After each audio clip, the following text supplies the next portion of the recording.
क्या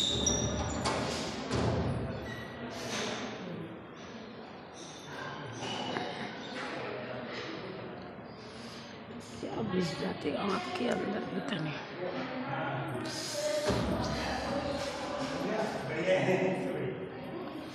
मंगलम भगवान वीरो मंगलम गौतमो गणे मंगलम कुंद कुंदाद्यो जैन धर्मोस्तु मंगलम सर्वमंगल मांगल्यम सर्वकल्याणकारकम प्रधानम सर्वधर्मानां जैनम जयतु शासनम जैनम जयतु शासनम।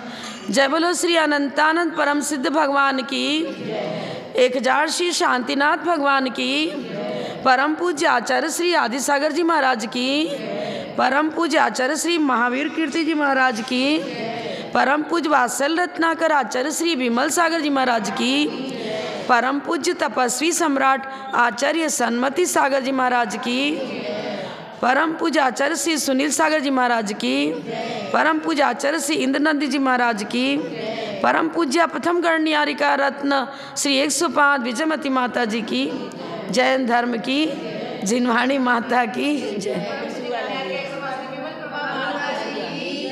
सबको सुहाई है। ये पुस्तक थोड़ा ऐसे सुन लो, और क्या करो।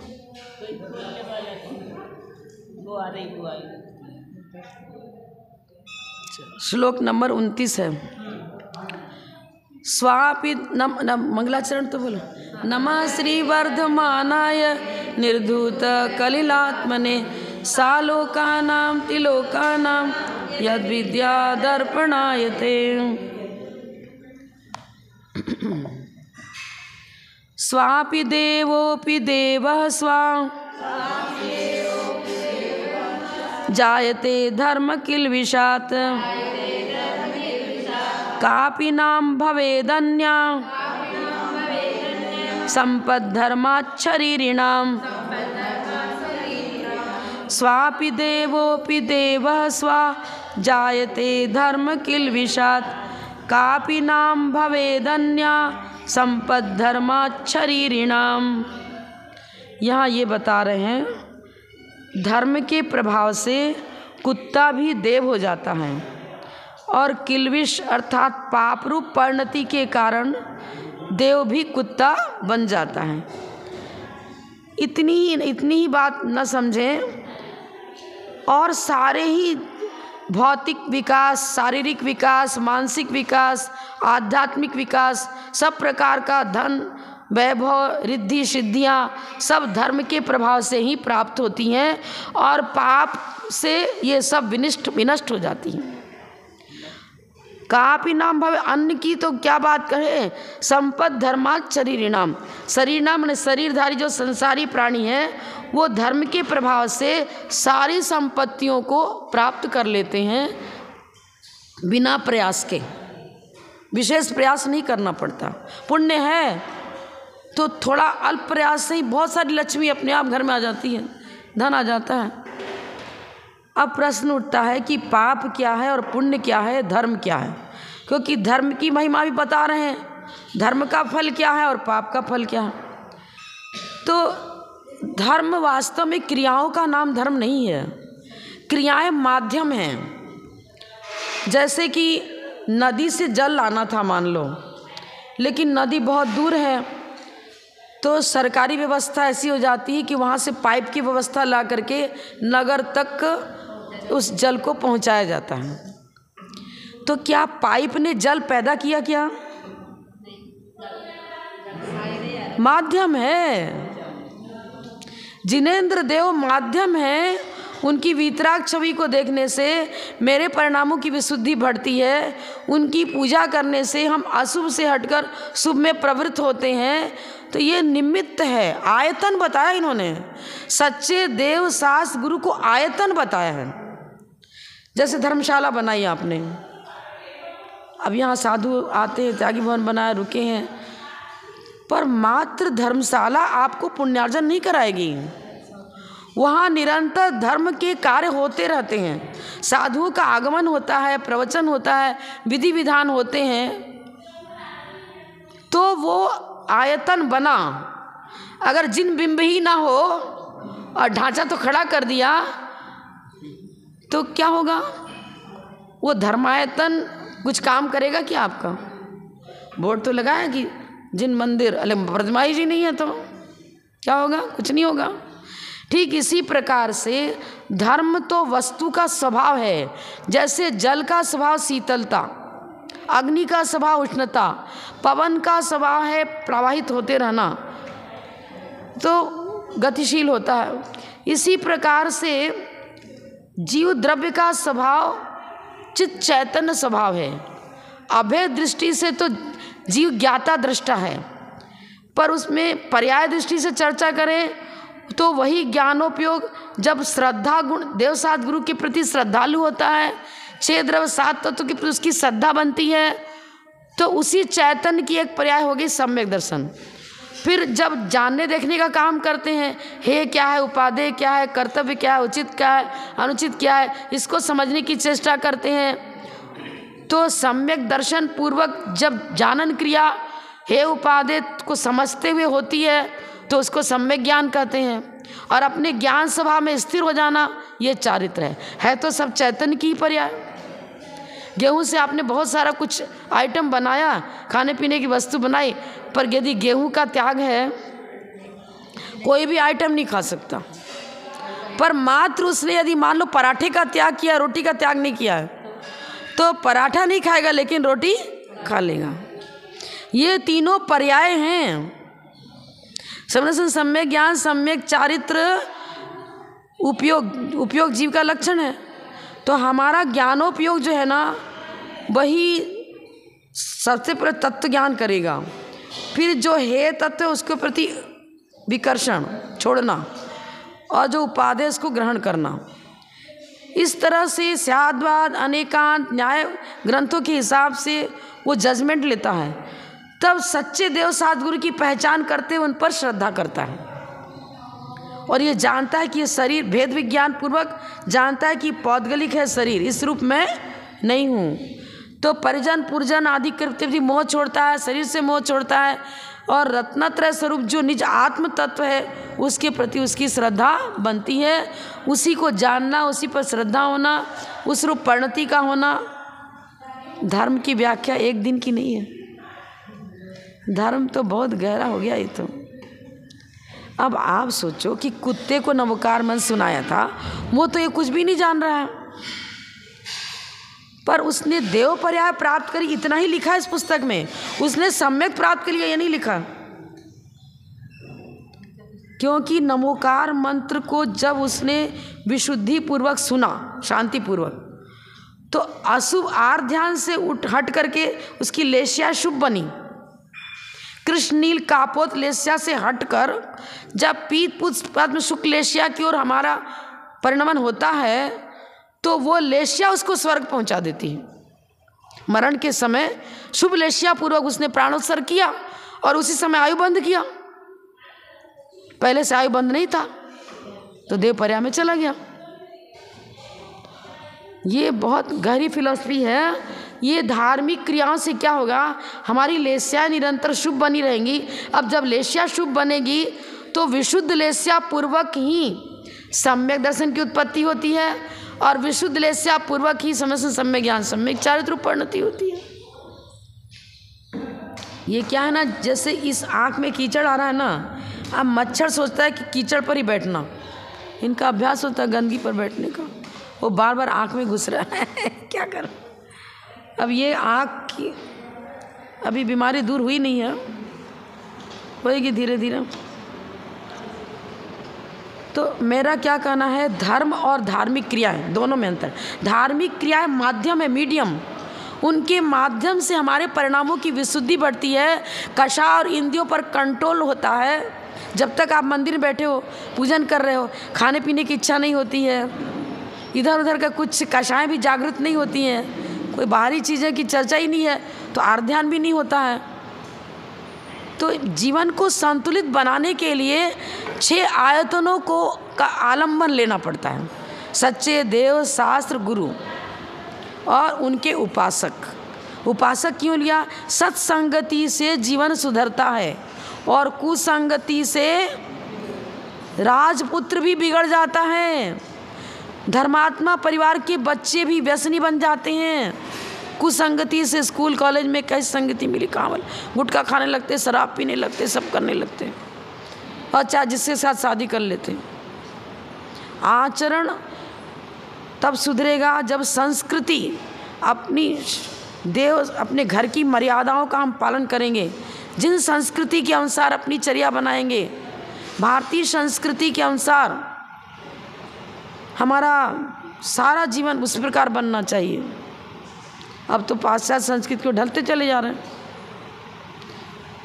ग्रंथों में ऐसा पढ़ने को मिलता है कि भारत धर्म प्रधान देश है और यहाँ दूध की गंगा बहती थी।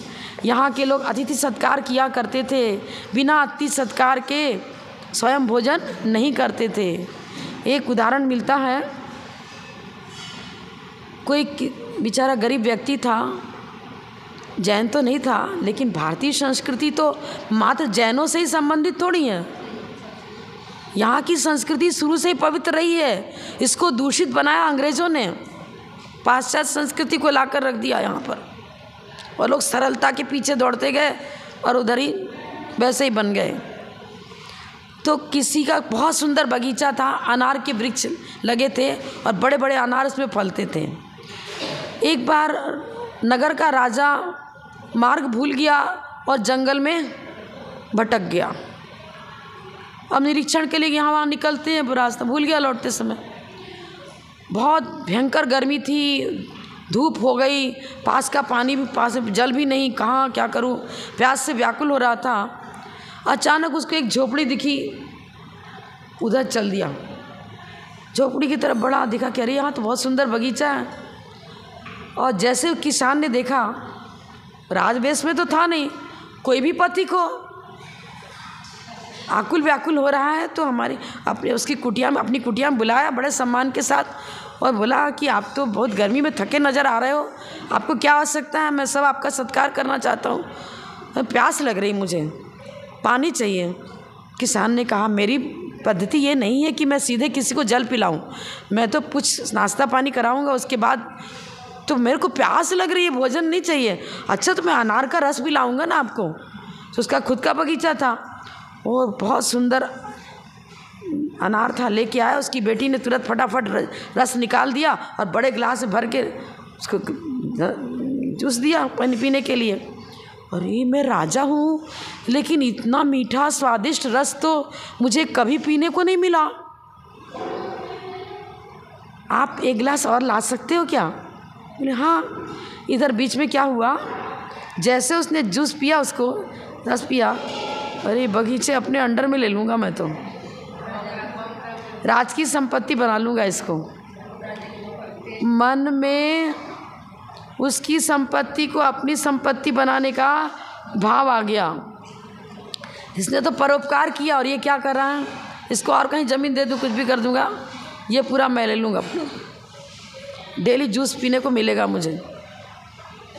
अब उस लड़की को कहा, तू और भी आ, कुछ अनार और भी तोड़ लेके आ और जूस निकाल दे। हाँ निकालती हूँ। अब सोचती है कि अनार देखते देखते सूख गए। पहले तो 5 अनार में इतना बड़ा रस गिलास भर गया था, 15-20 निकालती गई।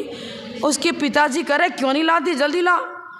क्या करूं, पहले तो 5 अनार में रस पूरा भर गया था गिलास, अब आप बार बार करो जल्दी लाओ, जो गिलास भरे जब तो लाऊं। और लड़की कितना भी है ग्रामीण, लेकिन उसके मन में अचानक, छोटे बच्चों के मन में अचानक जो आंसर आता है वो सही आता है।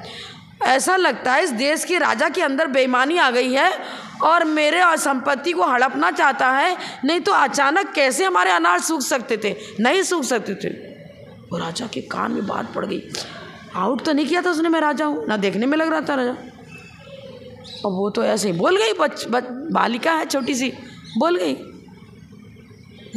ऐसा हो गया क्या? नहीं ठीक है, जितना निकला उतना ही ला के दे दो, कोई बात नहीं। फिर क्या हुआ, वो तो राजा निकल गया, लेकिन उसके अंदर पश्चाताप की भावना होती, ना मेरे हक का रहा ना इसके हक का रहा, सारे ही अनार सूख गए, पौधे भी सूख रहे। तो ये तो हमारी दूषित ऊर्जा, वो दूषित ऊर्जा अमृत को जहर बना देती है। और श्रेष्ठ ऊर्जा यदि हमारी भावनाएं सही हैं तो विष भी अमृत बन जाता है। समझ में आया? विष अमृत नहीं बना क्या?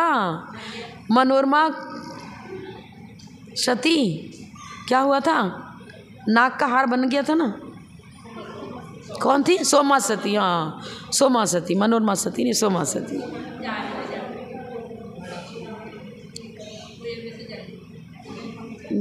मनोरमा सती की भी इस तरह से कथा है। जो भी हो, अलग अलग कथाएं। भावनाओं का इतना प्रभाव पड़ता है कि राजा महाराजा को भी समझना पड़ता है कि जैन धर्म में कुछ शक्ति है विशेष। जैन धर्म की शक्तियों को स्वीकार करना ही पड़ता है। यदि मैंने बताया था वादिराज मुनिराज ने क्या किया था, अपने शरीर में उनके कुष्ठ रोग गया था, कोई इलाज नहीं किया। मुझे तो परिचय जय करके कर्मों की निर्जरा करनी है। लेकिन जब 2 मंत्री पहुंचते हैं, राजा पहुंचता है, जैन धर्म का चमत्कार देखने के लिए पहुंचा था। विधर्मी जो मंत्री था उसने जैन मुनि की निंदा करी थी कि ये तो कुष्ठी होते हैं, इनके शरीर से दुर्गंध आता है, इनमें कोई शक्ति नहीं होती है, वैष्णव धर्म में बहुत बड़ी शक्ति है ऐसा। अब वो जैन मंत्री बोलता है नहीं, मेरे गुरु तो उनके सूर्य और तेज के समान उनके शरीर से प्रकाश निकलता है, तेजस्वी होते हैं, बहुत चमत्कारी होते हैं, बहुत शक्तियाँ होती हैं उनके अंदर। तो अच्छा, दोनों की परीक्षा करूँगा। अब कोई मुनि थे ही नहीं, बिरले जंगलों में कहीं कहीं मिलते थे, और वो मंत्री बहुत चालाक था, उसने जान के वहीं ले गया जिनको कुष्ठ रोग हो रहा था, दुर्गंध आ ही रही थी। लेकिन 3 दिन का समय दिया था। अब जो जैन मंत्री था वो तो ढूंढने लग गया, वहीं पहुंचा, महाराज ये क्या हो रहा है, इतनी दुर्गंध आ रही है। महाराज तो ध्यानस्थ है, महाराज ध्यान विसर्जन करो, जैन धर्म पर बहुत बड़ा संकट आ रहा है। राजा विधर्मी बन गया तो पूरे नगर में जैन धर्म का नाश हो जाएगा। अब सोचना पड़ा उनको, वादिराज महाराज को कुछ करना है। उसको सांत्वना दी, कुछ चिंता मत करो, सब ठीक हो जाएगा, कुछ चिंता हम नहीं जानते, आपके भरोसे गाड़ी है, ठीक है। अब उन्होंने एक ही भाव स्तुति की रचना करी और पूरे शरीर का कुष्ठ रोग मिट गया। लेकिन एक इतना सा उंगली बचा के रखा था, मेरे निमित्त से किसी को सजा न दी जाए, पीड़ा न पहुंचाई जाए। वो तो बड़ी खुशी के साथ आ रहा था विधर्मी कि मैं तो, मेरी जीत होगी, इसकी क्या जीत होनी है। राजा विधर्मी हो जाएगा तो सब इसी में आ जाएंगे, जैन धर्म मिट जाएगा हमारे नगर से। बहुत प्रसन्नतापूर्वक है। लेकिन देखता क्या है, अरे हाँ, अंधेरे में भी प्रकाश इतना, बहुत तेजस्वी है ये तो, और शरीर से सुगंध आ रही है, दुर्गंध की जगह पर पूरा शरीर चमक रहा है, दमक रहा है, तेजस्विता है शरीर पर, चेहरे पर। देवोपनी शक्ति से क्या नहीं होता, सब कुछ होता है। तपस्या का फल, तब तो देवोपनी शक्ति भी काम करेगी, नहीं तो क्या करेगी। अब राजा कहता है कैसे तू बोलता था, उसको क्या कि गलत, अब अपराधी तू है। वास्तव में जैन साधु बहुत ही, मतलब इतने ऐसे तेजस्वी साधु तो न भूतो न भविष्यति मैंने न देखा, न कभी जाना, न कभी सुना। दंड का पात्र है तू, बोल क्या तेरे को कठोर दंड मिलेगा।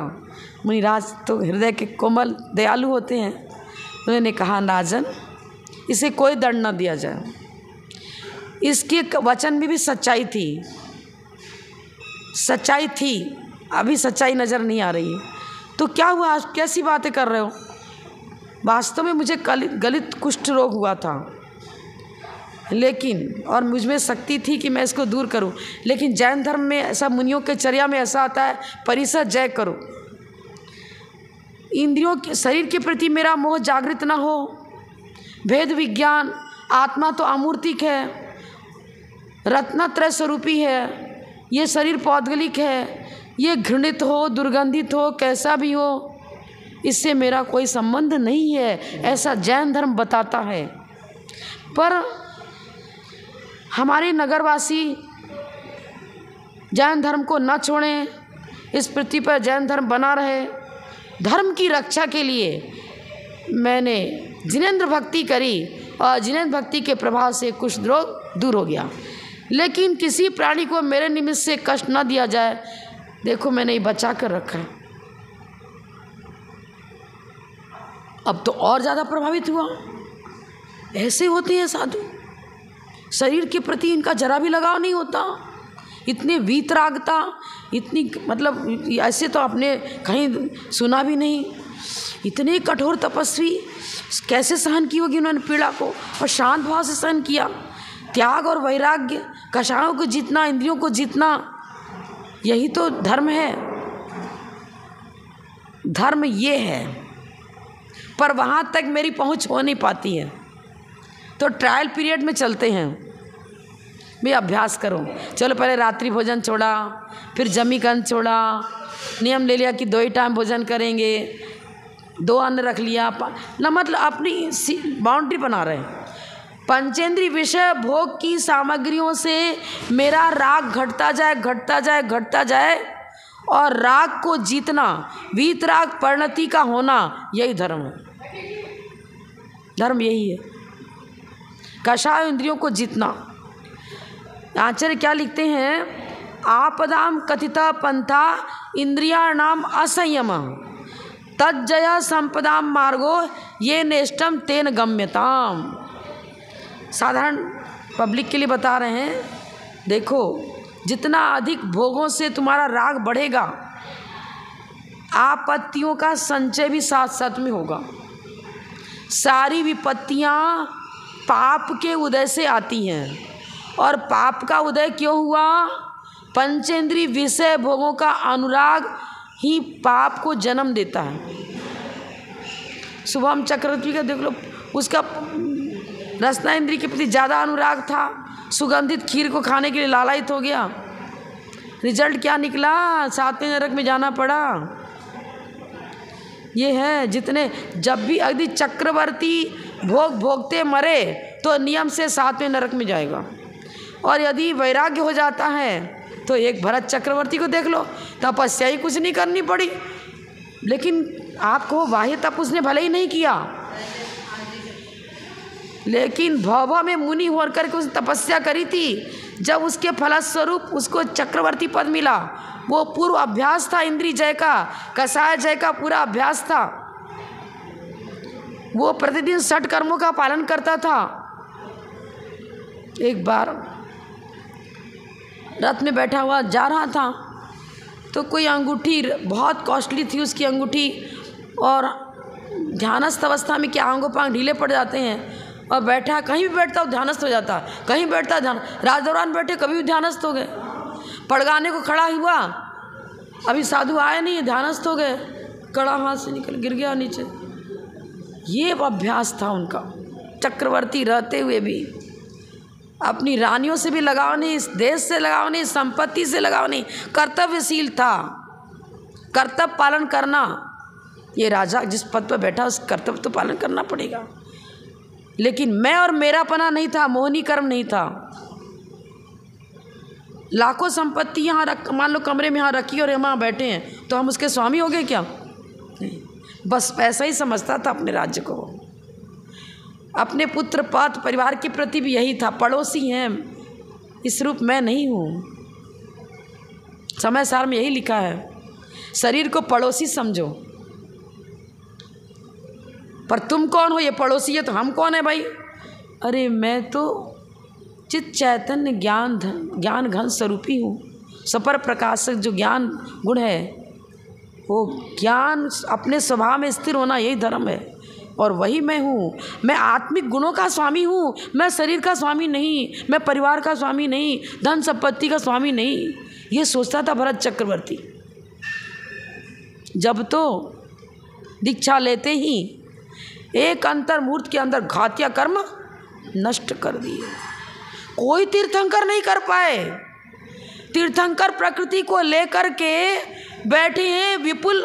उनका पुण्य तो चक्रवर्ती के पुण्य से कई गुना है, लेकिन पुण्य शुभोपयोग है, वहाँ प्रशस्त राग है। और प्रशस्त राग गहरा भी हो सकता है, हल्का भी हो सकता है। अब कई वर्षों तक, कितने कितने हजार वर्ष तक आप देखना, सभी तीर्थंकरों की जीवनी पढ़ो, कितने काल तक उन्होंने राज्य किया, फिर कितने काल तक उनका छद्मस्त काल तपस्या में गया, फिर कितना काल किस तरह उनको मोक्ष हुआ। भरत चक्रवर्ती जैसा जीवन किसी का भी नहीं था।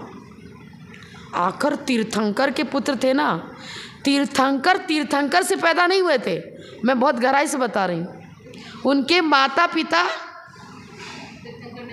पर तीर्थंकर का पुण्य बहुत बलिष्ठ था, लेकिन वो जिससे पैदा हुए, वो रजवीर, जिससे उनके पिता का जो रजवीर था, वो उतना विशुद्धि को लिए हुए नहीं था, तीर्थंकर का था। इसलिए पुत्र और ज़्यादा शाली होना। आपके परिणामों का विशुद्धि जो है ना, वो बालक पर पड़ेगी, लेकिन आपकी उत्पत्ति जिस माता पिता से हुई है, आपके रजवीर का जिस शरीर का निर्माण हुआ, वो आपके माता पिता का रजवीर है आपके साथ में। और यहाँ तीर्थंकर और तीर्थंकर का विवाह जिनसे हुआ, मरुदेवी, वो भी कोई आदिनाथ कोई कम थोड़ी थी विशुद्धि, क्योंकि जो माता निरंतर 12 भावनाएं, वैराग्य भावनाएं, सिद्ध भगवान का निरंतर ध्यान करती है, ऐसे ही विशुद्ध परिणामों वाली उसके गर्भ में ही तीर्थंकर का जन्म होता है, साधारण नहीं है। निरंतर ये भावना भाती है कि मुझे तो मोक्ष चाहिए, मुझे ये वैभव नहीं चाहिए, संपत्ति नहीं चाहिए। स्त्री पर्याय में आकर के भी सौधर्मिंद की इंद्राणी एक भाव मोक्ष जाती कैसे जाती है?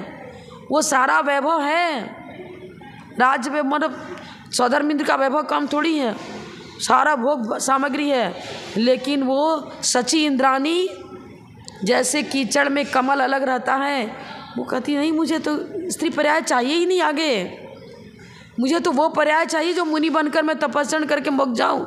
वो वहाँ आयु पर्यंत ऐसी भावना भाती है, तब तो यहाँ बन करके मुनि बन करके मोक्ष जाती है। बिना संस्कार के हो जाएगा क्या?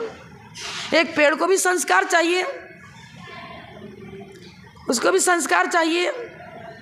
जिस तरह से किसान अच्छी भावनाओं के साथ उसका पालन पोषण करता है, वो उसी रूप में फलीभूत होता है। आपने शांति साहब महाराज का जीवन चरित्र पढ़ा होगा, वो अपने खेती में जाते ना, खेत में तो क्या करते थे? पक्षियों को नहीं उड़ाते थे। उनकी दया, उनकी अहिंसा, उनकी करुणा, वो पूरे खेत में पॉजिटिव ऊर्जा दे रही है। नहीं, इनको भी खाने दो, इनको भी जीवित रहने दो, इनको भी जीवित रहने दो, इनको भी प्रसन्न रहने दो, सुखी रहने दो, इनको भी सुखी रहने दो, सबको सुखी रहने दो। और पीट करके बैठ जाते हैं, ऐसा नहीं डर के उड़ जाए भाई तो। और खाया तो पानी कहाँ किएंगे, बर्तन और रख दिया पानी को। अब जो दिन भर उड़ाते रहते थे, उनके खेत में जितना धान्य हुआ उससे कई गुना धान्य उनके खेत में ले। भावनाओं का बहुत फर्क पड़ता है। बड़ी माता जी बताती थी, आचार्य महावीर महाराज जी, आदिनाथ की मूर्ति है ना विशाल, बड़वानी से क्षेत्र पर 52 गजा, हाँ, तो वहाँ पर चट्टानों के किनारे कभी ध्यान करते थे, तो वहाँ पर जिसका सीजन नहीं था वो भी फल फूल उसमें वृक्षों में निकलने लग गए। माने मोजर निकल गया, कम निकलने, मतलब सूखे ही नहीं, कितना भी पानी नहीं डल रहा वहाँ पर, तो वृक्ष हरे भरे रहते थे। पॉजिटिव ऊर्जा पहुँचती है। उनकी तो ऊर्जा इतनी ज़्यादा शक्तिशाली थी कि आपको क्या बताएं। मरणासन आयु, भुज्यमान आयु तो होनी चाहिए, नहीं कोई आयु प्लस कर देंगे, लेकिन बीच में रोग शोक आदि व्याधि के कारण अस्त व्यस्त जो जीवन होता है, उनकी पीछे पड़ते ही और ऐसे हाथ होती खत्म काम। एक व्यक्ति को इतनी भारी बाधा थी कि रात भर चिल्लाता था पेट के दर्द से, हाय मरा हाय मरा हाय मरा, क्या करूं। अब उसको जब पीड़ा बिल्कुल सहन नहीं, खूब इलाज किया, सहन ही नहीं हुई, उसने क्या है, रस्सा उठाया और सोचा जंगल में जाऊंगा, फांसी ला के मर जाऊंगा, मुझे प्रतिदिन की ये वेदना सहन नहीं होती है। पर उसका मित्र समझ गया कि कुछ करने वाला है, साथ लग गया वो। अरे चल पहले यहाँ दर्शन कर, उसके बाद जाना, तेरे जहाँ भी जा रहा चल जाना। आचार्य महावीर महाराज जी थे, उसी में उसका ही कुछ पुण्य महाराज का निमित्त वहाँ पास में मिल गया। और चल पहले गुरु का दर्शन कर, मंदिर दर्शन कर लूँगा, नहीं करना है, चलो। अब उसको महाराज ने जैसे देखा, समझ लिया कि ये तो आत्महत्या करने जा रहा है, देखते ही समझ लिया। अभी विमल शाह महाराज जी भी चेहरा देखते तुरंत बता देते थे क्या किसका क्या है क्या नहीं, व्यक्ति पहचान रखते थे। और वो उनके दीक्षा गुरु थे महावीर कीर्ति महाराज थे, तो शक्तियाँ तो उनके पास और डबल थी। तो महाराज ने कहा इधर बैठ, नहीं मैं कुछ काम से, नहीं बैठ इधर बैठ। बता दिया उसको तू आत्महत्या करने जा रहा है। अब चेहरा उसका उतर गया, ये कैसे जान गए सारी बातें। उन्हें सब पूरा बता दिया कि तेरे पेट में इतना दर्द होता है, ऐसा है, और तू दुखी होकर के आत्महत्या करने जा रहा है। लेकिन मत कर, ये बहुत बड़ा पाप है और इससे तेरा भावी जीवन और ज़्यादा दुखी होगा। आज तो जितना दुखी, इससे कई गुना दुख नरकों में पाएगा तू, और ज़्यादा दुख पड़ेगा। इसलिए मैं जो कहता हूँ कर, अगर मेरे इलाज से तू ठीक नहीं हुआ तो जो मन में आए सो कर लेना, लेकिन मैं जो बताता हूँ वो कर। तो महाराज ने उसको शीर्षासन बताया। शीर्षासन, सिर नीचे दीवार के सारे धीरे खड़ा हो जाए, पैर ऊपर कर, शीर्षासन कर। और उनकी शक्ति कुछ पहुंची उनके पास में, आशीर्वाद भी पहुंचा।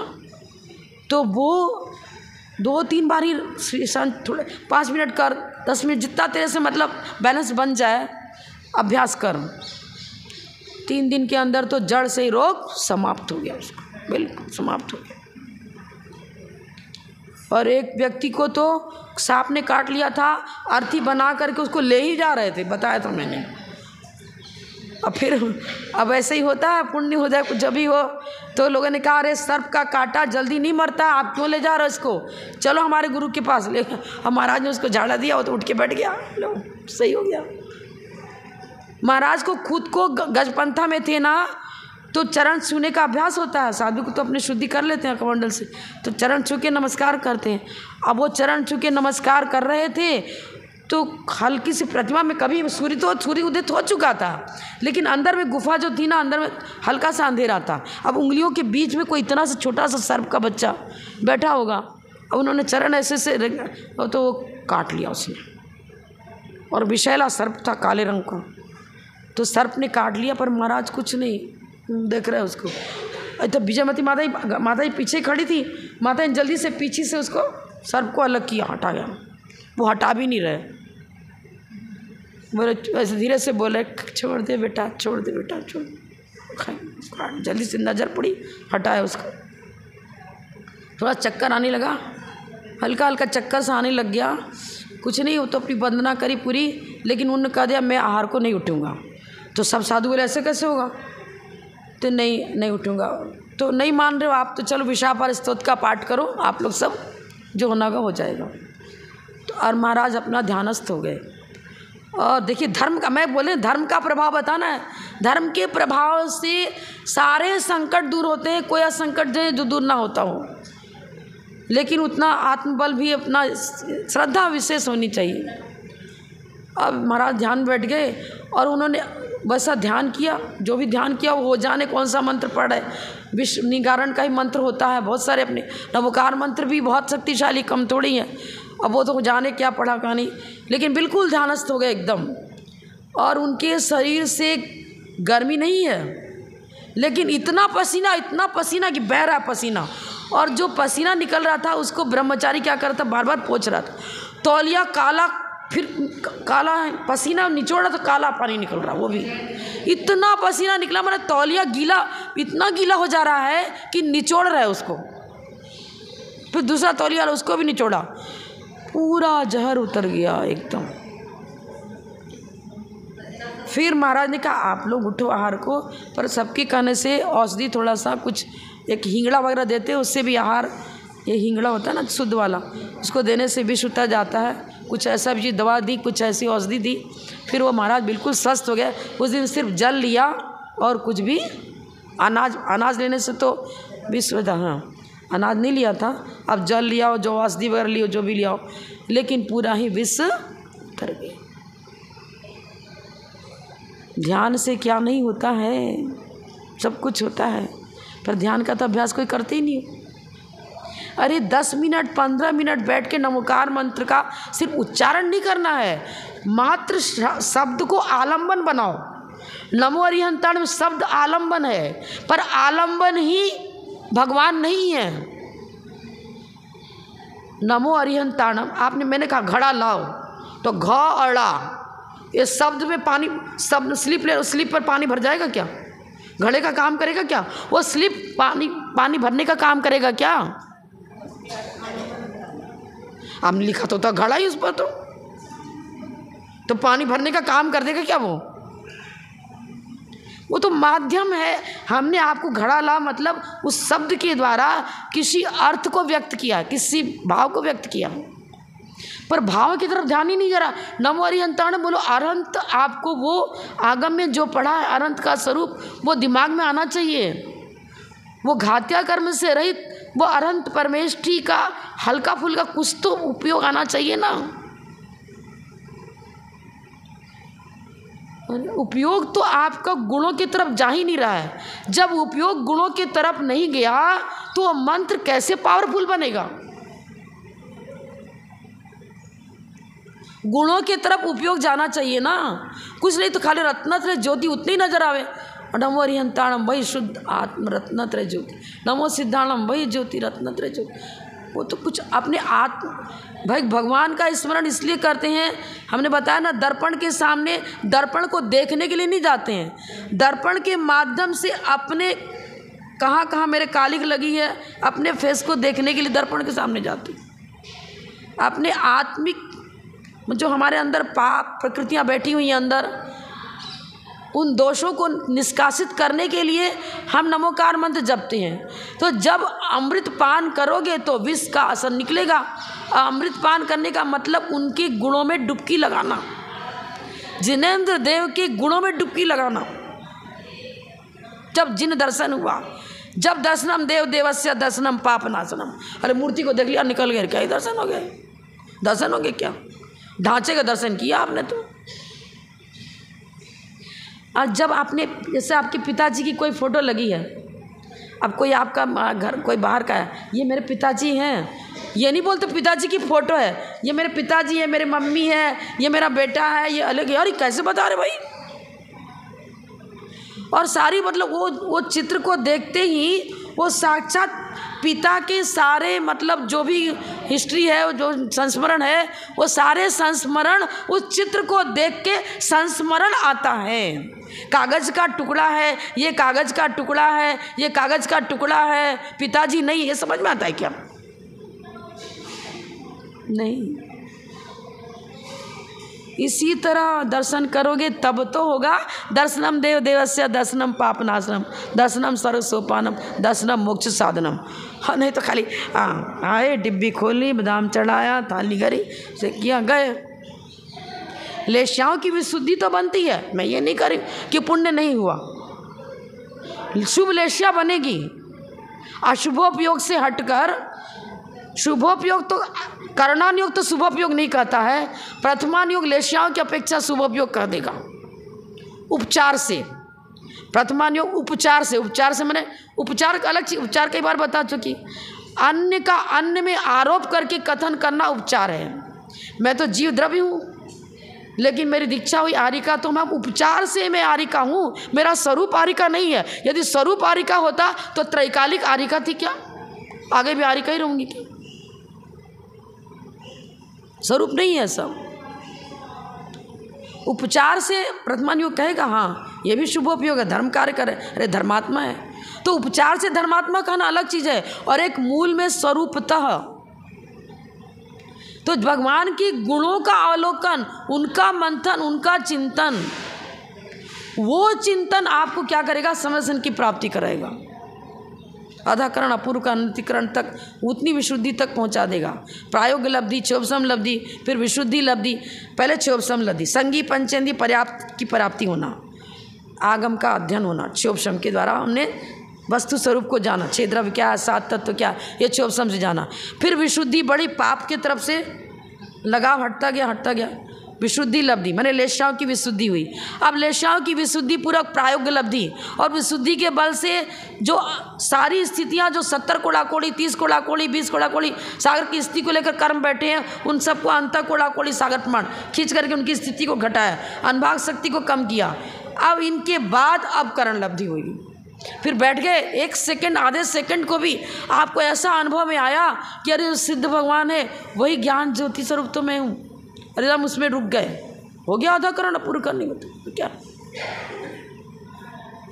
करते ही नहीं, अभ्यास ही नहीं करते, कभी सोचते ही नहीं, 5 मिनट भी नहीं बैठते, 2 मिनट भी नहीं बैठते, हर समय मन चंचल चंचल। अरे नदी में जब लहरें बैठती, रागत देशादि कल लोलई अलोलम यान मनोजलम सब पश्यत आत्मन तत्तम तत्तम नेत्रो जना। समाधि तंत्र में लिखा है, ये इष्टोपदेश की तरह एक और पुस्तक है समाधि तंत्र। राग देश की कल्लोलें अंदर उठती रहेंगी, जिन दर्शन कहाँ हुआ? जिन दर्शन से निज दर्शन हो तो जिन दर्शन सार्थक है। राग देश की कल्लोलें उठती रहेंगी तो अलोलम यान मनोज। अब वो आप अपना चेहरा नदी में देखना चाहो, लहरें उठती नहीं, जब शांत है तो पूरा का पूरा आपका पूरा शरीर की परछाई पड़ेगी जल के अंदर, दिखेगा पूरा स्पेस दिखेगा। समय चलो, तो यहाँ क्या बता रहे हैं? पंचेंद्रिय विषय भोगों में अनुराग वो असंयम को जन्म देता है, और असंयम ही आपत्तियों का मार्ग है, आपत्तियों को जन्म देता है। और इंद्रियों को जीतना, कसायों को जीतना, यही मोक्ष मार्ग है और यही धर्म है। तो क्या बता रहे हैं? स्वापि देवोपि देवा स्वात् जायते धर्म किल विषात् कापि नाम भवेदन्या संपद धर्माचरीणाम। क्या बताया इसका अर्थ? धर्म के प्रभाव से कुत्ता भी देव हो जाता है, और पाप रूप प्रवृत्ति से क्या होता है? देव भी कुत्ता हो जाता है। इस प्रकार एक उदाहरण दिया, अब आचार्य लिख रहे, इस प्रकार आप समझ लो आगे। यदि आपको अपनी उन्नति चाहिए, वैभव सब प्रकार से, मेरा वर्तमान भी जीवन सुखी रहे, आगे का जीवन भी सुखी रहे, रिद्धि सिद्धि मिलती रहे और निरंतर पुण्यार्जन में होता रहे, जैन धर्म बराबर मिलता रहे, तो पापों से बचना पड़ेगा, भोगों के प्रति राग छोड़ना पड़ेगा। आलू ही चाहिए, गाजर ही चाहिए, गाजर का ही हलवा चाहिए, विटामिन्स है, प्रोटीन्स है। ये विटामिन्स प्रोटीन्स कुछ काम नहीं करेंगे। पाप का तीव्र उदय है तो आज बिल्कुल स्वस्थ हो और कल देखो तो हार्ट फेल हो गया, किडनी खराब हो गई, ये हो गया। वो क्या किया गाजर के हलवा ने? यदि पुण्य है और साता बांध रहे हो तो असाध्य रोग भी मात्र उद्भूत भीषण जलोदर बार खत्म। पुण्य होना, पुण्य का संचय है तब तो उद्भूत भीषण भी काम करेगा। और आपाद मस्तक काली की कालिक पाप की होती हुई है, अब काली कमरिया पर कौन सा रंग चढ़ेगा? यदि पुण्यशाली है जीव तो हर मंत्र काम करेगा और हमेशा पॉजिटिव ऊर्जा उसे मिलेगी। और आप सोचो, हाँ माता जी ने कह दिया था उद्भूत भीषण जो पढ़ लो तो तुम्हारा ये रोग ठीक हो जाएगा, लेकिन पूरा जीवन तो काली माँ में रचा पचा हुआ है। अब काली कमरिया पर तो कोई मंत्र प्रभाव डल ही नहीं रहा है। इंग्लिश मेडिसिन खाने के अभ्यस्त हो गए हैं, अब आयुर्वेदिक दवाई कहाँ काम करेगी? कर ही नहीं रही है। वो तो पॉइजन बन गया पूरा शरीर, पूरे ब्लड में पॉइजन ही पॉइजन है। मीठा जहर, इंग्लिश मेडिसिन मीठा जहर है।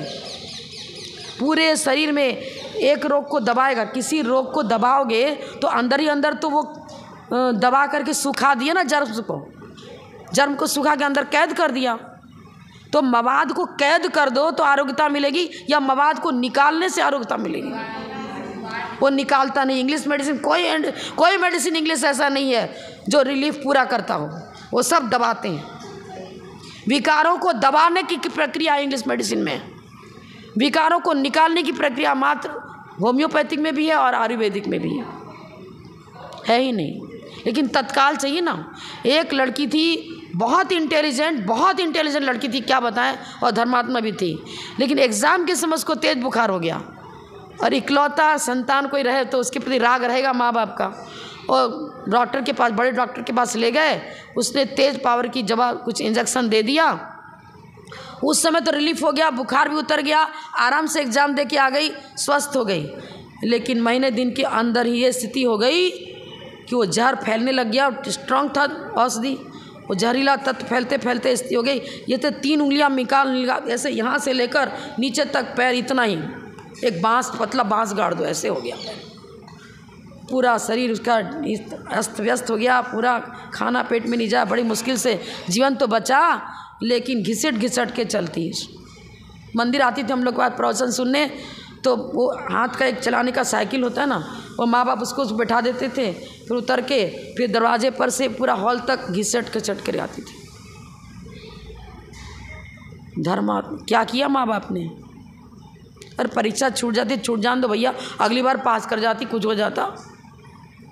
ये जहरीला तत्व क्यों दिला दिया? और एक बच्चा तो कोई आरा की बात है, किसी बच्चा पैदा, बहुत सुंदर लड़का, बहुत देखने में भी अच्छा लग रहा था, स्वस्थ था, अब बुखार तो आ गया, तो कोई कारण से बुखार आ गया, सर्दी का मौसम, और यहाँ मेरा बहुत लड़का तो बड़े डॉक्टर के पास ले जाएंगे, और उसने भी इंजेक्शन दे दिया। छोटे बच्चे कितना देना चाहिए, और तत्काल घंटे 2 घंटे के अंदर पूरा शरीर नीला पड़ गया, ख़त्म हो गया, ले ख़त्म ही हो गया। यह राग आग दहे सदा ताते समामृत से, ये बैलेंस बना के काम करो ना भाई। आज ही शादी हुई, आज ही बच्चा पैदा हो जाना चाहिए, ऐसे भी करा करो, फिर कैसे हो जाएगा क्या? हर चीज़ की समय है, कुछ ना कुछ तो भाई। रोग हुआ है तो धीरे धीरे उसको प्रोसेस से इस प्रकार प्रोसेस करेंगे जो जड़ से निकल जाए। इंग्लिश मेडिसिन डायरेक्ट किडनी को खराब करती है, हार्ट अटैक करेगी, असाध्य रोग को पैदा करेगी, और फिर जीवन भर दवाइयाँ खाते रहो, उसको दबाओ और दबाओ और दबाओ, कब तक उपशम श्रेणी चढ़ेगा तो क्या करेगा? उपशम श्रेणी वाला भी वो दबाते हैं कसायों को, वहाँ भी रिजल्ट निगेटिव दिखा रहे हैं। और दबा करके उपशम श्रेणी चढ़े थे, निकाल के नहीं चढ़े थे। गिर के हो सकता है पहले गुण स्थान में आ जाए, हो सकता है 4थे में आ जाए, हो सकता है 5वीं में आ जाए, गिरेंगे ही गिरेंगे। उसका स्वास्थ्य गिरेगा ही गिरेगा जो इंग्लिश मेडिसिन लेता है, कभी उत्थान हो नहीं सकता। लेकिन राग तुरंत ठीक होना चाहिए ना। अरे कौन कुटा पीसी करेगा, कौन उबालेगा, कौन काढ़ा बनाएगा, कौन क्या करेगा? बुखार की दवा खा ली, नींद की दवा गोली खा ली, हालत बेकार। बुखार किसी भी स्थिति में, एक बार हमारे संग में थी विनय पर माता जी, उनको बुखार इतना कि किसी इंग्लिश मतलब आयुर्वेदिक, आरिका है तो आयुर्वेदिक ही लगी, पर उससे भी नहीं जल्दी ठीक हो रहा था, बहुत तेज बुखार था। कर्म का असहता का अति विरुद्ध है। तो ये नीम का पेड़ होता है ना, अब पत्तियां तो साधु ले नहीं सकते, त्याग है, तो जिसमें पत्तियां फंसी रहती ना, पतली पतली सीकें, और नीम की सीकों का गुच्छा बनाया और उसको धो करके, सीख तो सीख है, उसमें तो कोई तकलीफ नहीं है, अभक्ष तो है ही नहीं कोई, तो उसको कुचल करके और उसका 2-3 दिन काढ़ा बना के दिया, जड़ से गया बुखार खत्म। अब मेरे को, हम जब कामा में थे, मुझको बुखार आया था, बड़ी माता की जन्मभूमि कामा में चातुर्मास हुआ था, अब रोज़ कुटकी चिराया था, लोटा भर भर के, वो भी ले सब चो नहीं, यही पीना पड़ेगा, और दूसरा देवे ही नहीं, कुछ सामान ही नहीं उठाया, यही काढ़ा ही पियो। पीते रहे, 10 दिन 15 दिन तक पड़ा हुआ, कुछ लाभ नहीं हुआ। फिर माता जी ने क्या किया, बड़े माता जी बोले हम जाएंगे तेरा आहार कराने को। अब मैं क्या बोलूँ, गई, और बोला ये कटोरी भर के इतना सारा नमक, चेंदा नमक हल्का सिकवा लिया और वो पूरा हाथ में रख दिया। बोले ये पूरा नमक, इतना पूरा एक साथ नमक खाना है, तुम कुछ नहीं देंगे आज, देना ही नहीं कुछ, आज कोई आहार में सामग्री नहीं मिलेगी तुम्हें। अब गुरु सामने खड़े, डर के मारे हाँ ना, और कोई श्रावक रहे तो गुस्सा से गिरा भी दे, वहाँ पानी आधा नमक तो गिरा ही देते, पूरा तो कौन खाता इतना नमक, पूरा खाओ।